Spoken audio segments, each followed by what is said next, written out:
Hey folks, it's Samantha once again, and I know not a Steven Seagal movie review, but there's still plenty more. And on a side note, people are like, oh, do you have to continue it?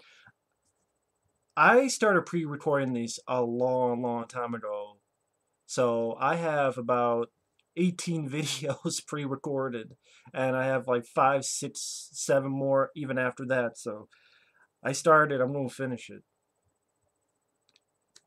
With that said, this is about a very good friend of mine and both on YouTube and more importantly in real life, Michael L. Keane, who sent me some many wonderful gifts. He actually got it from my Amazon wish list, and I was shocked. I got a message saying that he was sending me a gift on the 23rd as I'm recording this, and there's so many. I'm like, holy shit! He wasn't just one gift. There's a lot of stuff. So, sincerely, thank you for that. Uh, haven't been able to talk to him for, I mean, once in a while on Facebook, but he's a very busy guy. He's got a job that's very busy, and he's got his family. He's making Star Trek fan films, Starship Valiant, which I'm going to put the link down below, because he's doing a really good job. I mean, better than I ever could. I mean, he's got the passion and the fact that they got it done. It's hard enough to make in a fan film. That's why I don't really review fan films because, of course, they're not going to be fucking. They don't have $100 million, but you see a heart to it. And Michael's Star Trek fan films, you can see the heart to it, and that goes a long way for me. So, and he didn't ask me to promote that or anything. I'm doing that because he deserves it. He does a good job. So he's been extremely busy. That's what I'm getting at. That's why even on his main YouTube channel, he hasn't been uploading a lot of videos because he's been so busy. And I hope one day, if he's watching this, we can chat on Skype, maybe do a BS cast or a movie discussion, whether on Star Wars or films coming out in 2017 or just anything really. It could be his choice. Because I've been good fortune to talk to some great people. And I know I don't talk to a lot of people on Skype. That's just, I'm very picky. It's not anything mean. It's just how I am. I'm very, despite what I do, I'm a very private guy. So there's a few people, but I love talking to John, Zero Cool, Fabio, the Italian Stallion, who's in the service. Good luck and be safe in that, man. My friend Effrey, Michael CP, and I've known Michael for many, many, many years.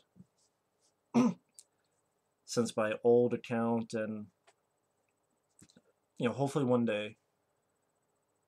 And getting to it at hand, I just want to give some special thanks to the guy, not just for the gifts, but for being a friend. And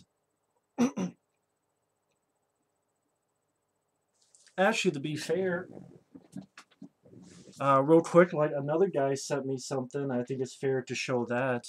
Another guy who's left a lot of nice comments, Jonathan Lindsay, he actually sent me 3 Blu-rays, but one of them was broken, unfortunately, and one of them I already had.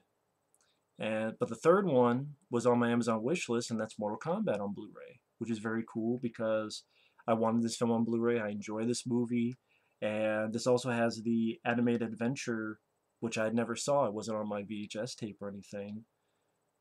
It wasn't, or at least it wasn't on the DVD. I should say that I had the DVD, so I had never seen it before. Wish it had a special edition, but so Jonathan Lindsay, if you're watching, thank you for that. I don't want to forget that. Like it means nothing, because it does mean something. But Michael Keane, he sent me a ton of stuff from my Amazon wish list, which is insanely cool. First up, Jumpin' Jack Flash on Blu-ray. Love this film. It's one of my favorite comedies of the 1980s. Up there with The Golden Child, which even that film isn't on Blu-ray. The Golden Child. My favorite Eddie Murphy film, not on Blu-ray. But thankfully this is. And yeah, no features, but I wanted it on Blu-ray. I love the film. It's my favorite Whoopi Goldberg flick. I think it's hilarious. And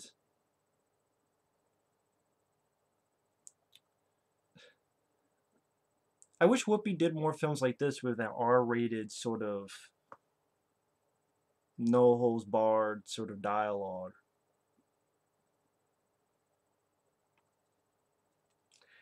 Has some familiar people too, like you got James Belushi in it, and you got the guy who's the bad guy in the Dolph Lundgren The Punisher. You got the guy who's the bad guy in Tomorrow Never Dies. Jumpin' Jack Flash, really love the film, so really glad to have that. For the Van Damme collection, Universal Soldier on Blu-ray. And this actually has the features, the alternate ending, the guns, genes, and fighting machines that make the Universal Soldier, commentary, the featurettes. Has even a trivia track on it. But I love Universal Soldier, one of my favorite Jean-Claude Van Damme films. And I'm lucky. Thank you for having this. I mean, thank you for getting me this.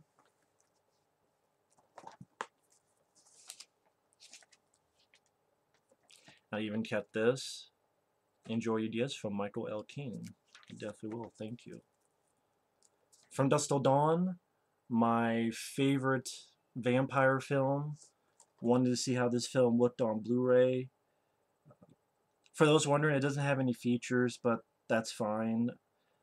Maybe one day they'll do. I have the DVD. I can always watch that for the features.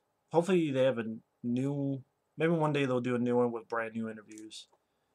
But I wanted this to see how it looked in HD. Love this film. Great vampire film. I believe I reviewed this in October, giving my thoughts on it. Love From Dusk Till Dawn. So really curious to see how that looks in HD. There's actually one that Jonathan Lindsay has sent me, but it was broken. So that's why I didn't take it off my Amazon wish list. So now I have Event Horizon, which I had this on a DVD that was overseas, but I wanted to see how this film looked in HD because it has really good special effects, production design, I should say. It has great production design. I love the look of the ship. I love the inside of the ship. Yeah, once in a while you have a CGI effect that screams 1997 or whenever. Yeah, 1997. But for the most part, the effects are really good. And this actually has the features, has the commentary, has the making of Event Horizon, which is 5 documentaries. The Point of No Return, the filming of Event Horizon with director commentary. The unfilmed rescue scene, concept art, trailer, video trailer, secrets with selectable director commentary. So it has quite a few features, and want to see how this film looked on Blu-ray. Really enjoy this film. Underrated flick. Is it the most original? No. It's Hellraiser in space. There's certain tropes that you've seen in many haunted house films, but I like the idea of having a haunted house movie in space. And these two actors I really enjoy as well. Especially Lawrence Fishburne. I thought he was really good in the film. I really wanted to see how this film looked on Blu-ray. One of the best action films to come out in the past couple of years, and that is The Raid Redemption, the unrated edition. But yeah, The Raid Redemption, I think it has all the features that are on the DVD, nothing new, which I didn't care about the features. I love the film. The sequel, I love parts of the film. It's one of those ones I would edit a lot of stuff out to make it a faster pace flick. But this one, I think, man, it feels like this just came out yesterday, and yet it came out in 2012. So it came out almost 5 years ago, because we're getting to 2017. The fact this came out almost 5 years ago is insane, because, again, it's almost like this film came out yesterday. But, you know, I love the film. I do think it's one of the best action films come out in the past. Well, in the past 5 years, definitely.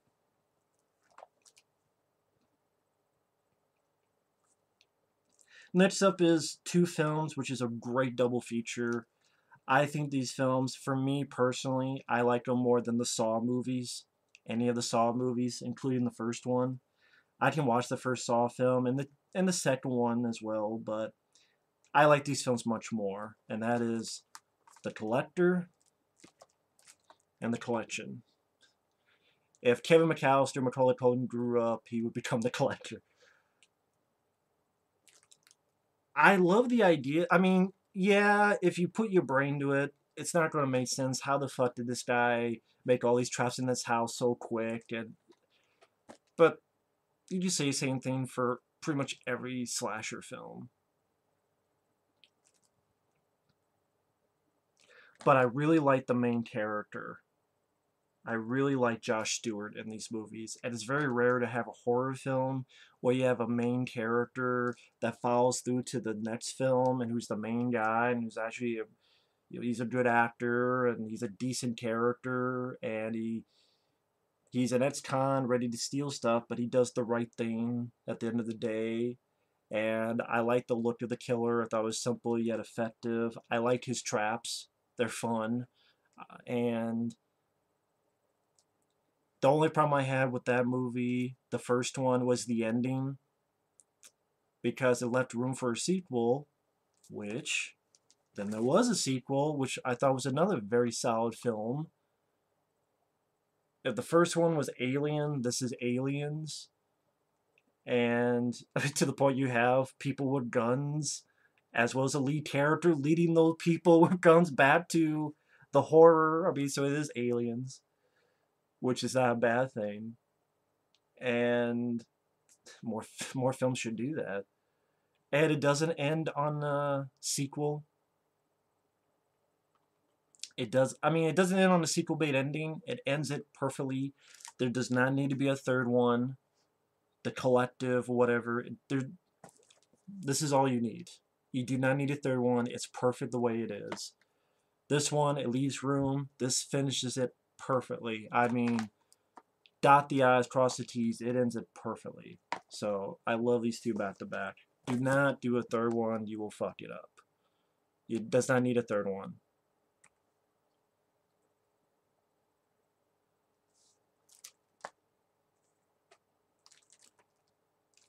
Now we did one of my favorite remakes of all time, starring me. The Hills of Eyes remake. And the reason I say that, I remember on my old account, I said how much this guy, the way he looks in this film, Aaron Stanford, kind of looks like me. Now I've shaved my head. Because I'll be honest, I'm going bald, so I shave it. Why not? If Bruce Willis can do it, I can do it. And so I shave it bald, and pretty much when I had that longer hair, but face-wise, I kind of look like this guy. I look like Aaron Stanford. And I even had a shirt that was kind of like his.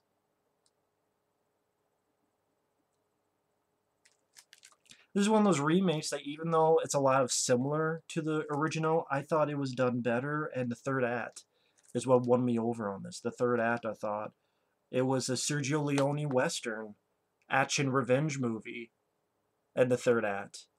It was brutal, bloody, the lead character looked like me, so that helps. A guy that looks like me, and I like the actor. I thought he did a good job, and I thought his acting was solid, and again, he looks like me. So I'm like, hey, I'm kicking ass. I'm kicking mutant ass with an axe and with a shotgun, and I'm down for this. And I love the score. The score is totally Sergio Leone influenced by Tom and Dandy in that third act, and I love that revenge third act. It's what.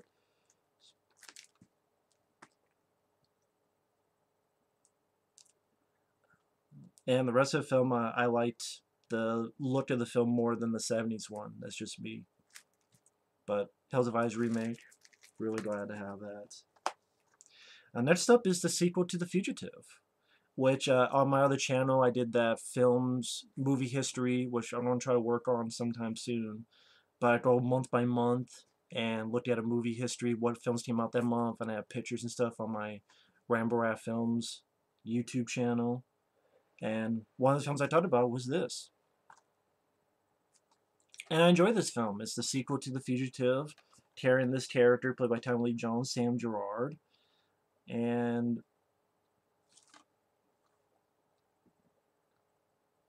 Anatomy of the Plane Crash, Justice Under the Star, commentary by director Stuart Baird, and a trailer. Yeah, this film when it came out didn't do well. But yes, Tommy Lee Jones, Wesley Snipes, Robert Downey Jr., Joe Pantoliano, score by Jerry Goldsmith. I know Robert Downey Jr. hates the film. He thinks it's one of the worst action films ever. And I'm like, if you think this is one of the worst films, if you think this is one of the worst action films ever, Robert Downey Jr., you haven't seen action films. Have you seen Seagal's Black Dawn? Have you seen Today You Die? Have you seen Attack Force, which I'll get to? No. But I enjoy this movie, so I'm glad I have it now. I had it on a... It was a DVD that was a double-sided flipper disc, and it was scratched up, and I hate those flipper discs, and I wanted a newer copy, so why not get it on Blu-ray? And thanks to Michael, I now have it, so thank you very much for that. Next up is a film that I think is very underrated. No one ever talks about the film. It has a good cast. It stars Chris Evans, Captain America himself, Kim Basinger, Jason Statham as the villain. You also have William H. Macy. It's directed by the same guy who did Final Destination 2 and Snakes on a Plane. Unfortunately, he's no longer with us. And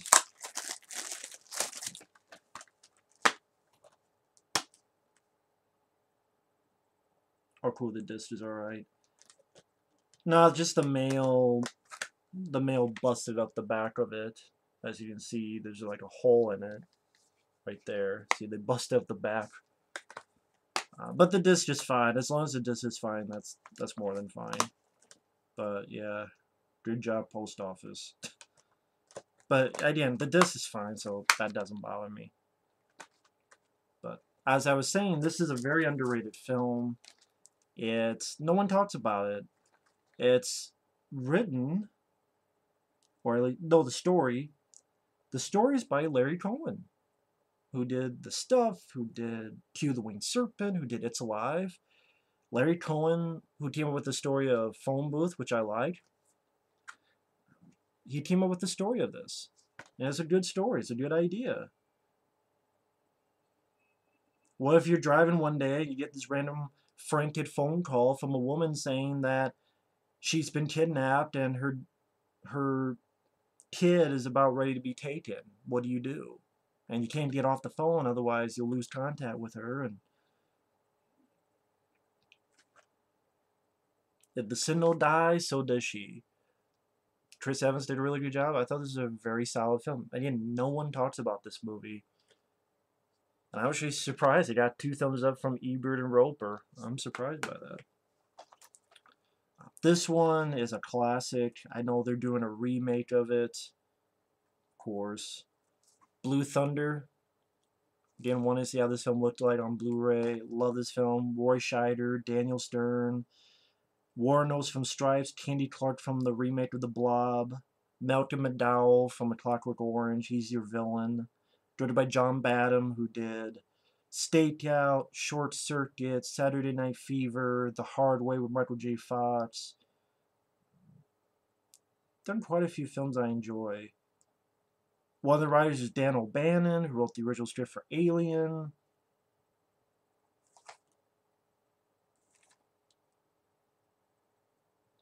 Frank Murphy stole their thunder. Blue Thunder. Again, I don't know why they're doing a remake of this, but why do I keep asking why? But I love this film. Wanted to have it on Blu-ray. So thank you so much for that. And in the new year, I will review some of these because I want to. I want to review Cellular again. I want to review Blue Thunder again. I want to review The Collector and the Collection. And, you know, I already reviewed From Dusk Till Dawn and Universal Soldier. Jumpin' Jack Flash I already reviewed. But, I mean, so I know I've reviewed these, but some of these I want to review again. Because I want to watch them again. And my favorite Denzel Washington film, Virtuosity.